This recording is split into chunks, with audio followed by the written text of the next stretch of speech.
breathe in. It is 1900, right there on a street corner where Broadway meets 7th Avenue. Horse stink hangs thick in the air. Tires rattle over uneven stone. Faces rush past without notice. Structures rise like afterthoughts. Crooked, tired, built by hands that lost interest. Not Times Square yet. Just Longacre Square, really. Only people who care about carriages would bother showing up.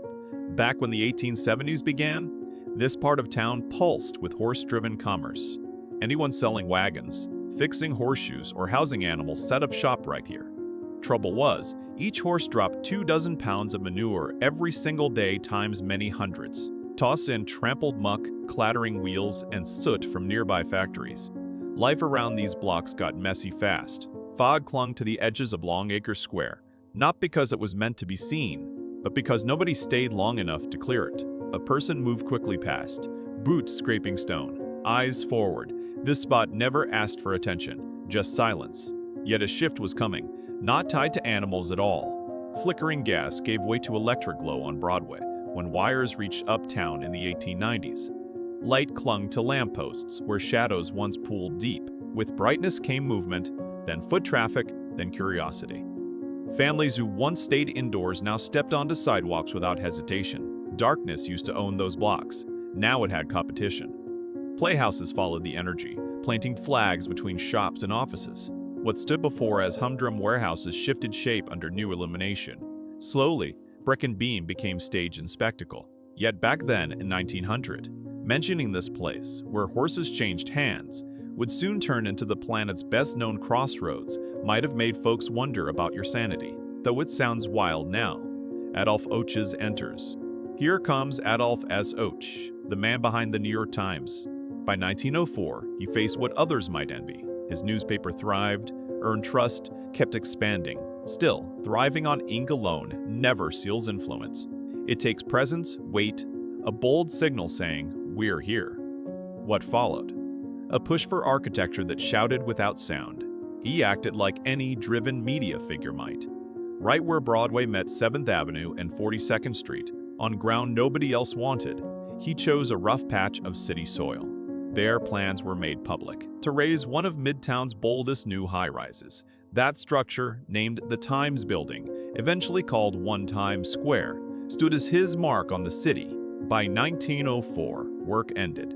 Up it climbed, 25 floors tall, shaped in Gothic Revival style. It loomed oddly above nearby horse stables. Beyond that point, odds kept pushing. Power tilted his way. He saw it clearly. Shifting the New York Times here wasn't small. Money followed, status rose, people came. Because of this, Ochs approached Mayor George B.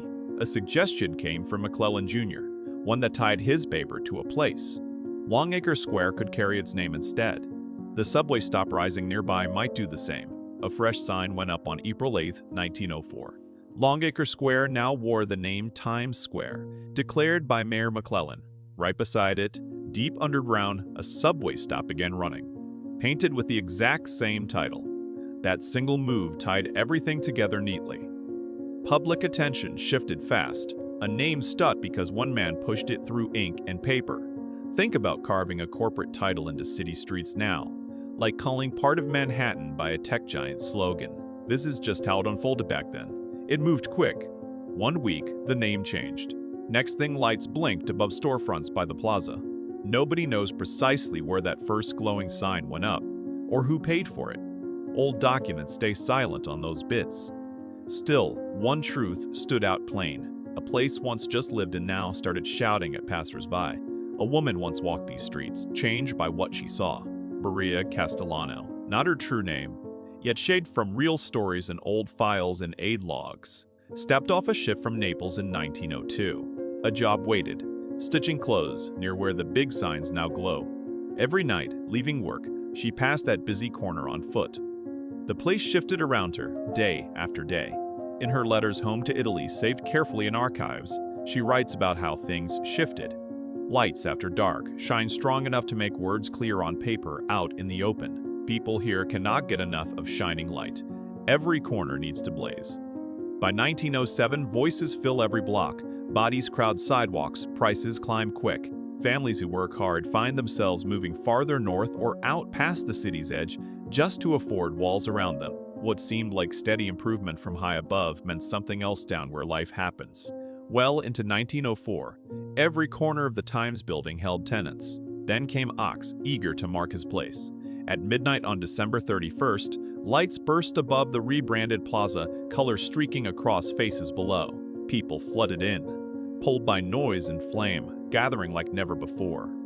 That night shaped what would later be called Times Square on New Year's Eve. Nothing about it resembled the bright chaos seen now, a flicker of what was to come, though the ball stayed put till 1907. Still, people knew where to go once the year turned. Times Square had claimed its spot. Faster change took hold. One theater after another opened its doors. Come 1905, Times Square ranked as the city's fifth hub for stage shows, moving up fast. Oscar Hammerstein, ancestor of the well-known wordsmith, ran venues there, with others soon to follow. Horses faded from streets, shoved aside by cost hikes and bright new electric amusements. Away came the old stable buildings. Some torn down, others changed into something new. Standing firm since 1911, the Winter Garden Theater now march where horses once traded hands. That building remains.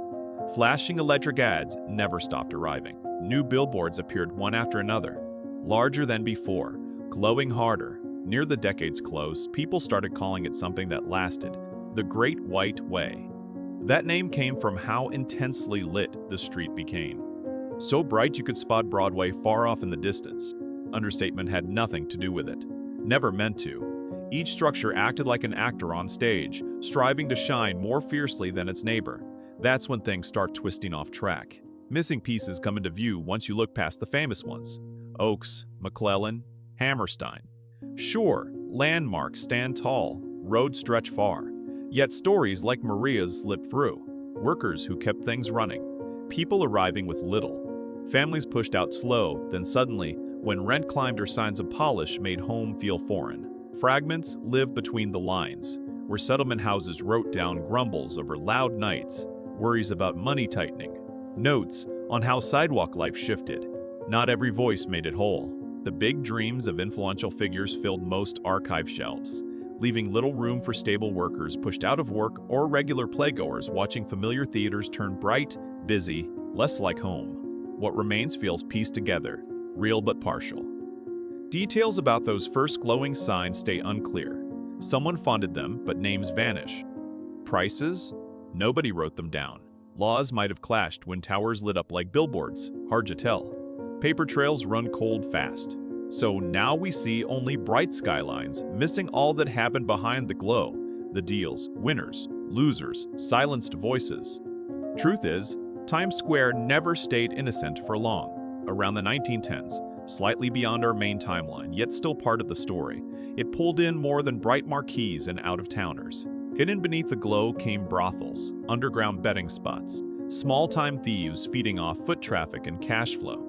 As years stacked up, so did the shadows. By the time the 70s rolled around, then into the 80s, the place wore its grit like a badge.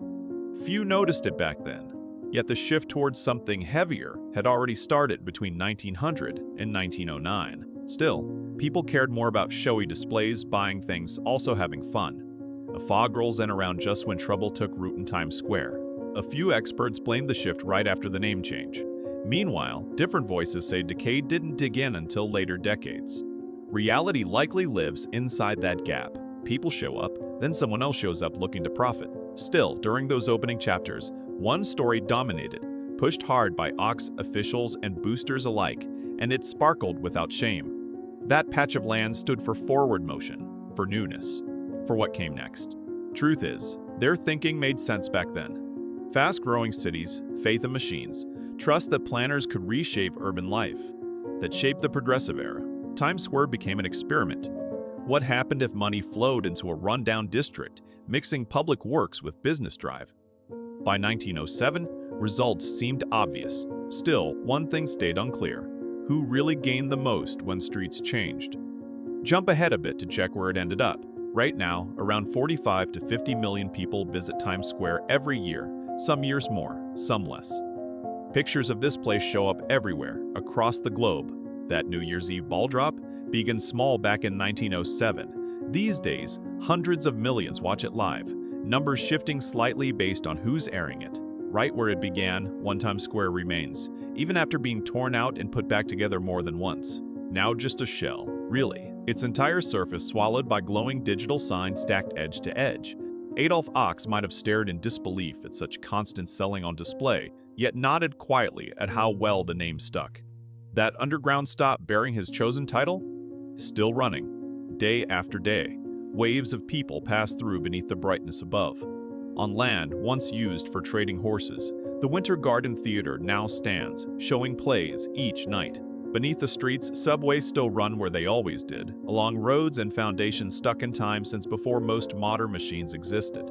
Size has shifted though. Back then, glowing signs shocked people just by existing. Small flashes against brick walls. Today, those lights stretch up glass giants, wider than old blocks ever held. Yet what drives them feels familiar. Grab eyes, push goods, fill every gap with brightness. Gone are most of the old structures. Torn down. The Pabst Hotel once stood tall before 1904. Stables disappeared. Carriage workshops vanished too. Blacksmith shops, nowhere to be found. In their place came theaters at first. Then offices filled the spaces. Later still, chain stores moved into those spots. Pictures from that time sit stored in places such as the Library of Congress, capturing how city streets turned into dazzling light shows. Yet what's left on the ground is hard to find. Between 1900 and 1909, something shifted, where horses once traded on forgotten corners near Broadway, 7th Avenue, and 42nd Street. A new kind of energy took hold. Bright lights arrived because wires were strung overhead. A newspaper owner saw fame in steel and stone. He was Adolf Och. His name now marks the place. Power played a role, but so did timing. The mayor at the time, McClellan, pushed for growth. Buildings rose faster after his push. People who worked there, such as Maria Castellano, noticed changes underfoot, cleaner sidewalks, louder crowds, costs creeping upward. Recognition followed. What began as overlooked ground turned into a landmark almost overnight. Ripples spread from there. In ways few expected, Times Square began shifting how places approach zones built around shows and shopping, where ads took over sidewalks, where bright displays pulled crowds, where streets served both transit and transactions. That mix played out loud in New York. What unfolded changed minds elsewhere. Not every copy worked well, yet plenty looked closely at the blueprint formed downtown. Already by 1909, change had begun though not finished. Times Square kept shifting, dimming, reshaping across decades ahead. The base stood firm. Horses disappeared. Light glowed. Crowds arrived anyway, welcome or not. A quiet fix for a publishing headache turned into something the whole world now recognizes. Imagine that.